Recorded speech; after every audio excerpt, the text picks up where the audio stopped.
Olá, bom dia. A falta de atendimento adequado para diversas doenças no setor da saúde pública acaba gerando o que a gente chama de judicialização da justiça, quando a gente precisa recorrer à justiça para garantir que determinado tratamento ou atendimento não sejam garantidos. E é sobre isso que a gente vai falar no programa de hoje, porque quem vai falar comigo sobre esse assunto é a doutora Glória Mafra, que é titular da 2ª Promotoria de Justiça de Defesa da Saúde de São Luís. Bom dia. Bom dia. Seja bem-vinda. Muito obrigada pelo convite.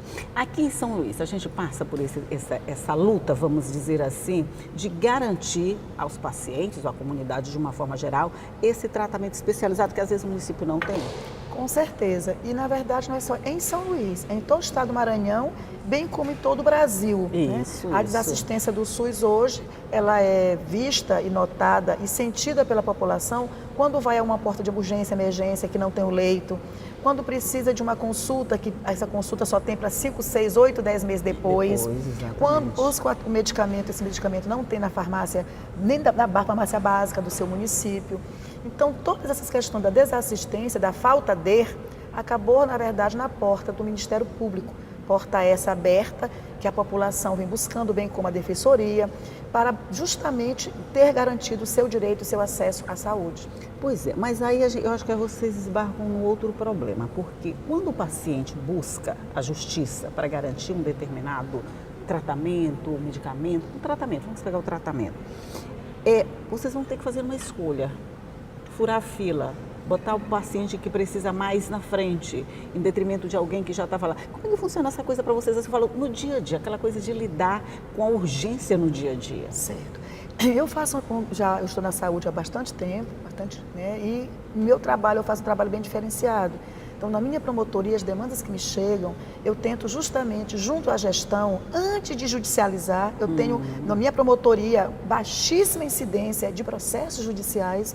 Eu busco, na esfera mesmo, do contato com o gestor, do contato com a própria unidade, pensar aquele atendimento, no sentido justamente de tentar, em tempo adequado, dar o atendimento àquele paciente. Por exemplo, tem situações em que o médico, principalmente os pacientes que vêm do interior do estado para a capital, onde já existe uma indicação pelo médico assistente lá desse município de suporte de UTI, por exemplo, né? E esse paciente chega então, essa notícia dessa necessidade na central de regulação e muitas vezes na mesa do colega promotor. E principalmente na nossa mesa aqui na capital. Isso. Né? E aí, o que nós então começamos a pensar? Primeiro no pedido. Será que esse paciente necessita realmente de UTI? Ou é aquela situação aonde está na quinta-feira, na sexta-feira, e que aquele médico, aqueles profissionais que estão naquela unidade não querem ficar com esse paciente que tem uma possibilidade muito grande de complicar, então é preferível mandar para frente. Então, um primeiro olhar é esse. Nós temos muita demanda de atendimento, de suporte, de UTI principalmente, que na verdade, quando a equipe de intensivistas examina a questão, percebe que não é bem assim.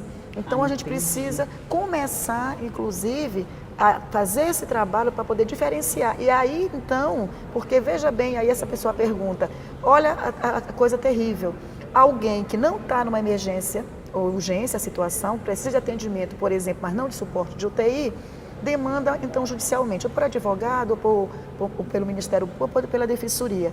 E é dado a liminar pelo magistrado, em detrimento de um que naquele momento realmente precisa de UTI demais, e que não conhece, não sabe, ou não tem esse conhecimento e essa dificuldade de ter chegado, noticiado esse fato a essas instituições. Entendi. Então, Entendi. Deixa eu só ver se eu entendi bem. Por exemplo, vem um paciente do interior, principalmente do interior do estado, Sim. na quinta ou na sexta-feira, já com esse pedido de suporte de UTI. Mas que, na verdade, às vezes não precisa. Foi só porque ele não teria uma assistência boa lá. Então, ele já é mandado para cá em busca dessa assistência. É mais ou menos isso? Isso. E muitos desses pacientes, eles são encaminhados, são colocados numa ambulância, encaminhados para cá.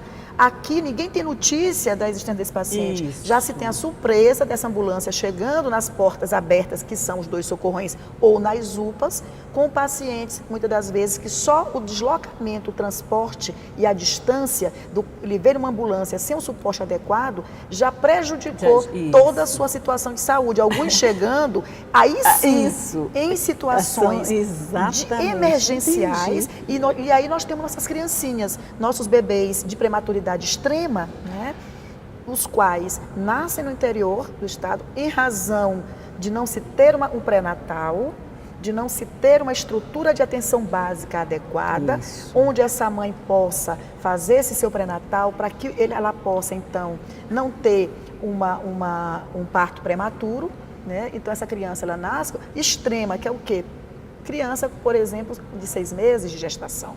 Né? Prematuridade extremíssima, chega com problemas pulmonares, cardíacos, né? Então se coloca só o deslocamento já agrava a situação. Se coloca esta mãe logo após esse parto, algumas inclusive ainda com hemorragias, etc., dentro de uma ambulância, e o bebê, muitas das vezes, sem nenhuma bala de oxigênio, para que ele possa vir inclusive aquecido também. Então esse bebê, ele chega parando, e alguns já em óbito. Né? Nessas portas de urgência, como é o caso do Hospital da Criança. Né? Gente, então nós temos um fator aí, quer dizer, nós temos a desassistência, mas nós temos profissionais, gestores, pessoas com sua ação e sua omissão contribuindo para que os pacientes tenham e possam, inclusive, alguns até mesmo aí a óbito. Porque a gente pode dizer que as coisas acontecem, as coisas ruins acontecem, você não está imune a elas, mas muitas poderiam ser preveníveis, como o caso de um bom pré-natal feito antes no próprio município, impediriam o deslocamento de um bebê ou de uma mãe em situação de risco aqui para São Luís. Perfeitamente. Ou então quando vem, só porque não tem assistência lá e vem correndo para cá como suporte de UTI. Exatamente. E aí, doutora Glória, para fazer essa diferenciação assim, na hora que chega na mesa de vocês, para fazer essa diferenciação entre o que é necessário e o que é um pedido de praxe, entre o que você foi agravado pela viagem. Vocês têm que fazer um trabalho bem minucioso de análise para fazer essa judicialização de trabalho, não é? Isso. Agora a resposta você vai me dar no próximo bloco. Fazer um rápido intervalo e a gente vai voltar já já para continuar falando sobre esse assunto. É só um minutinho, eu volto já já.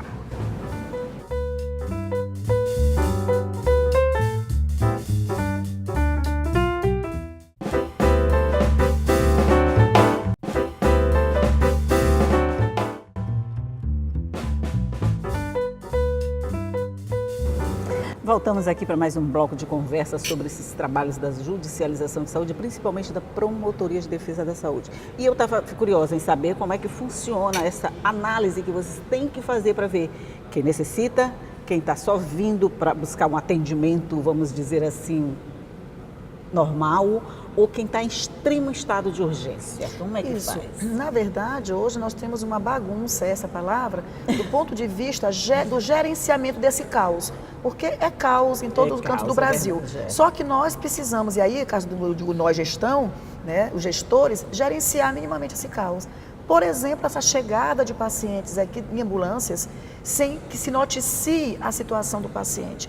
Por exemplo, pacientes portadores de HIV, pacientes com tuberculose, inclusive vacilando naquela fase da doença sendo transmitida, chegando, por exemplo, na porta de uma unidade como o Socorrão, sem que a gente ter como, em que lugar colocar esse paciente, em razão da questão até mesmo do isolamento, tudo isso.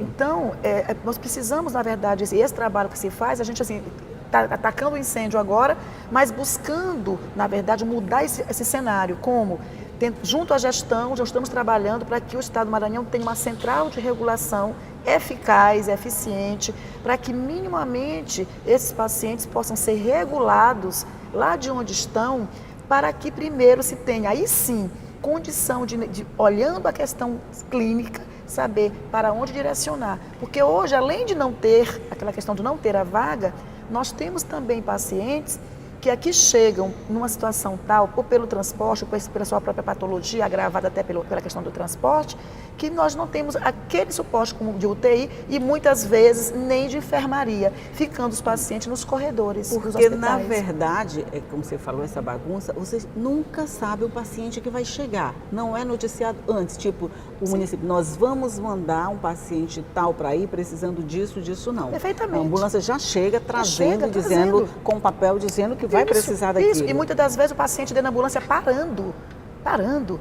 já precisando de reanimação, inclusive. Entendi. Então, esse trabalho de gestão, nós estamos enfrentando, junto ao governo do estado, junto aos municípios, os colegas todos os municípios, todas as comarcas, os colegas promotores, para que efetivamente naquele território, naquele município, se tenha justamente, mesmo que o paciente, primeiro atenção básica. Por quê? Porque aqui, o que é outra situação terrível, é que nós temos paciente em porta de emergência e urgência, por exemplo, nossos idosos, que chegam aqui já com o pé diabético e com a perna e o pé para amputar, porque lá na atenção básica ele não foi rastreado e nem tampouco recebeu os medicamentos para controlar a sua hipertensão, para controlar as suas questões vasculares, a própria diabetes, as fitinhas para controlar a sua glicose, para saber ou não quanto ele tomar. Não recebeu insulina, atenção básica, então ele vai precisar de uma ação intensiva agora no final. E isso que está acontecendo. Então a gente fica muito preocupado quando alguém fala só em construir hospital, porque a gente pode ter 10, 20, 30 hospitais e a gente vai ter, com pouquíssimo tempo, superlotado essa unidade. Faltando o quê? Aí sim, nós precisamos ter mais equipe de atenção básica, que não se fala, né? Então nós temos que o território ter, na verdade, o território município, com 100% de cobertura real, não fictícia, de atenção básica, porque eu consigo rastrear um idoso que necessita de um atendimento. Nós conseguimos rastrear uma grávida que no pré-natal já apresenta risco de hipertensão, já apresenta risco de diabetes gestacional, etc. Ou mesmo um dependente químico que está numa situação de precisar de atendimento lá na saúde mental. Então, o olhar que a gente precisa, e esse olhar que nós no Ministério Público temos, é trabalhar em duas frentes. Trabalhar com a atenção básica. O paciente tem medicamento naquele município? O município está adquirindo o medicamento que, por lei, ele se obrigou a ter no seu território? Está sendo entregue realmente? Está sendo comprado de forma adequada? Né? É outra questão, da questão da improbidade. E está sendo dispensado. Muito ponto para trabalhar. Tudo isso implicando a desassistência. Nós temos os profissionais contratados de forma totalmente inadequada, o serviço é quase todo precarizado na saúde, o enfermeiro, o técnico, o médico contratado de forma totalmente inadequada, portanto, prejudicando o seu bom desempenho profissional, isso é fato, né? Mas e tem alguma situação que a senhora possa dizer assim, tem algum ponto do estado, tem algum município, tem alguma região onde esse trabalho ideal, vamos dizer assim, está sendo iniciado, ele está sendo, pelo menos, começado? Tem? Em todo o estado, os colegas promotores nas comarcas, nós abrimos procedimentos na promotoria, que nós chamamos de políticas públicas, né, um procedimento para buscar, porque uma coisa é você ter o paciente X precisando daquele atendimento, a outra é você abrir um procedimento para verificar, aferir, constatar e depois buscar soluções daquela política pública que não está sendo efetivada naquele município. E uma das é justamente a atenção básica. Nós estamos com esse procedimento em todas as comarcas abertas, junto à gestão, buscando justo a gestão de verificar a questão da atenção básica. E a outra são as redes.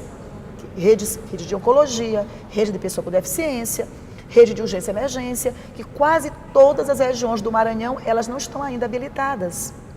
Para nossa surpresa, né? Então, uma busca, perfeitamente, então é uma busca também hoje dos colegas para que essas redes, elas sejam efetivadas, porque no momento que eu tenho uma rede, por exemplo, de pessoa com deficiência, de urgência e emergência, essa rede naquela localidade recepciona e no estado, conforme pactuado na comissão de intergestores, eu estou com esse paciente, um exemplo, uma gestante de alto risco, precisa fazer parto cirúrgico. Para onde, se eu estou em tal município, para onde é que eu referencio?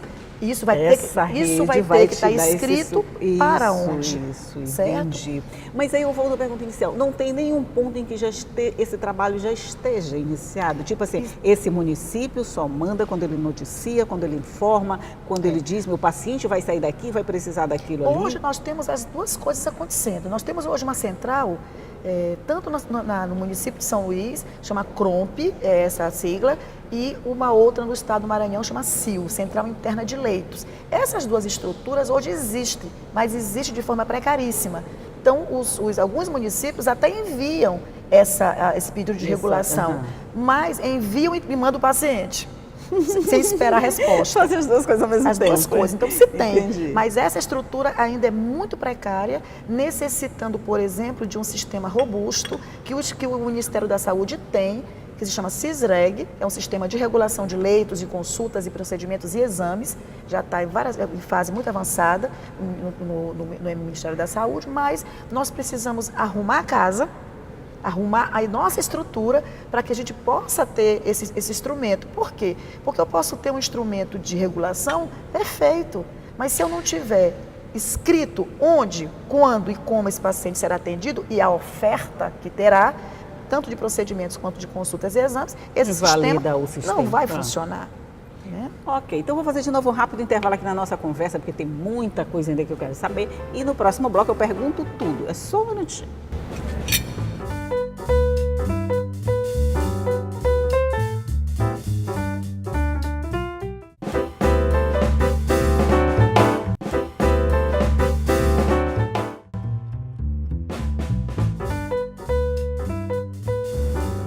De volta aqui para o nosso último bloco de conversa com a doutora Glória Mafra, que está me dando assim, umas informações que eu fico até meio com medo.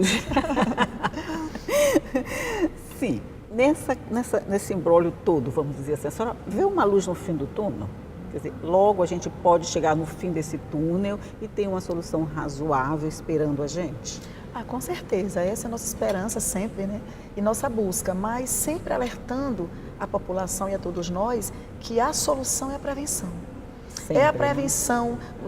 Temos hoje nossas portas de urgência lotados de jovens, inclusive bem jovens, chegando totalmente sequelados, traumatizados em razão de acidente de moto, por exemplo. Então nós temos crianças Esse é um problema de grande para vocês? Imenso, e do Brasil. Né? Nós temos pessoas não habilitadas dirigindo, nós temos idosos dirigindo e nós sabemos que os acidentes de moto, as sequelas são inclusive algumas terríveis e algumas sequelas para sempre, né?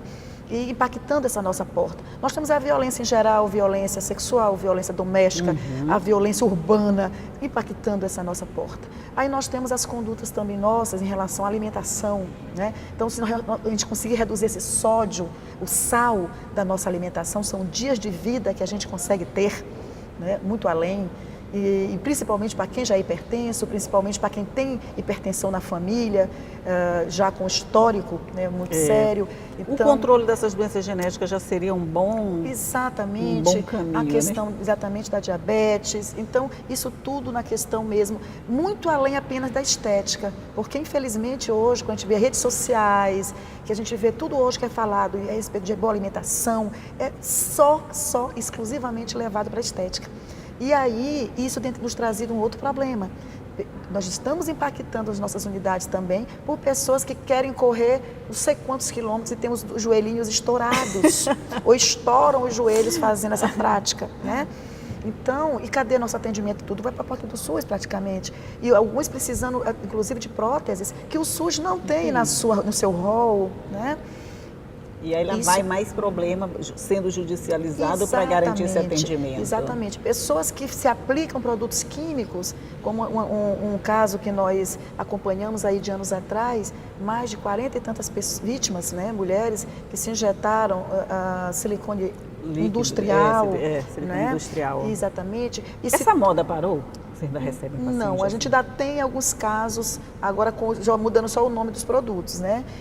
Principalmente de face, principalmente de lábio, preenchimento, e que muitas vezes esse produto é feito em algum canto, ninguém sabe onde é feito, diz que é tal produto, não é, certo? E aí a outra situação mesmo é o que a gente está ingerindo enquanto esses suplementos todos. Não estou dizendo que suplemento é problema. Remédio é problema, suplemento é problema, comida é problema. Comida é problema, pode ser comida, pode ser alimento, pode ser veneno, né? Então, temos que ter muito cuidado com os alimentos termogênicos, né? Como, por exemplo, o gengibre e a canela. Eu estou colocando isso porque a gente tem uma incidência muito alta de pessoas chegando com problemas cardiovasculares e outras questões, envolvendo a pessoa muitas das vezes faz uma alimentação muito acentuada, desses tipos de alimento e ainda toma alguns suplementos que são termogênicos também. Parece coisinha pequena no dia a dia, mas que vai gerar um impacto muito grande no sistema de saúde, no sistema né? de saúde, É porque verdade. isso é tudo que a gente, na verdade, vai esse fígado ele fica comprometido, esse corpo dessa pessoa fica comprometido e gerando situações para o sistema de saúde. Mas se a senhora tivesse que dizer, esse é o nosso principal problema hoje, em termos de oncologia, de diabetes, de hipertensão, qual seria o principal problema? A falta de prevenção. Porque o câncer ele é problema, o câncer de mama. Como é que ainda hoje nós temos mulheres, por exemplo, morrendo de câncer de mama? Por que é que nós temos, é evidente que a gente tem alguém dizer assim, nossa, mas lá nos Estados Unidos também tem, mas aqui a gente tem uma incidência muito alta de pessoas que poderiam, na verdade, conseguir a cura se tivesse sido feita a prevenção. O câncer de colo de útero é 100% prevenível, né? Então a gente, cadê nossa, aí novamente a atenção básica, faz esse rastreio. Nós temos, por exemplo, o câncer de pênis, que nós temos uma incidência altíssima no Maranhão. O Maranhão é um dos maiores, né? Maiores. Campeões, Então, a luz no fim do túnel é a prevenção. Agora, a gente precisa gerenciar melhor, nós enquanto justiça, nós enquanto Ministério Público, enquanto gestores, esse caos que aí está. Claro, é evidente, porque hoje também nós não temos gerenciamento eficaz. Mas mesmo o gerenciamento eficaz, muito bem feito, não terá sucesso se nós, outras pessoas, não passamos a ter condutas saudáveis mesmo, não só para ficar bonito aí a seu critério. Quer dizer, não, a gente não basta deixar tudo nas mãos dos profissionais de saúde. Se a gente fizer a parte da gente, se a gente fizer o nosso dever de casa, a gente vai impactar menos o sistema de saúde, vai ter menos problema com judicialização e sobrando mais vaga para quem precisa. Exatamente. A automedicação, porque o medicamento, minha amiga, minha colega, alguém tomou e ficou maravilhoso, se deu bem, eu estou sentindo isto, mas deu certo para você, vai dar certo para mim, e aí se toma, se automedica, né? Então essa automedicação, os psicotrópicos, eu não estou dormindo, portanto, eu preciso tomar um medicamento, eu estou com depressão é doença, Parece gente. até chique dizer, eu tomo remédio para dormir, eu tomo Rivotril, eu tomo isso, né? eu tomo aquilo. Então, assim, tem as doenças da moda, aí depressão, tem um transtorno bipolar, então, assim, isso, o nome já diz doença. Doença, ela tem que ser, na verdade, diagnosticada pelo profissional adequado, que no caso dessas doenças de transtornos psiquiátricos é pelo psiquiatra, né? Então, e não é o achismo dizer eu acho que eu tenho isso. Perfeitamente. Não estou dormindo, já estou depressivo. Entendeu? Já tem problema, nós todos temos problemas na vida e temos que ter, né? Temos que resolvê-los. E por conta disso, tudo. E aí a doença, e nós temos um alto índice de suicídio, né? Nós estamos também enfrentando essa questão, mas, portanto, tudo que agrega essa questão da assistência, porque nós temos também uma deficiência no sistema privado. Nós temos momentos, por exemplo, aqui em São Luís, que não se tem uma vaga na UTI. Nós somos demandados, inclusive, em razão de não ter vaga no sistema privado.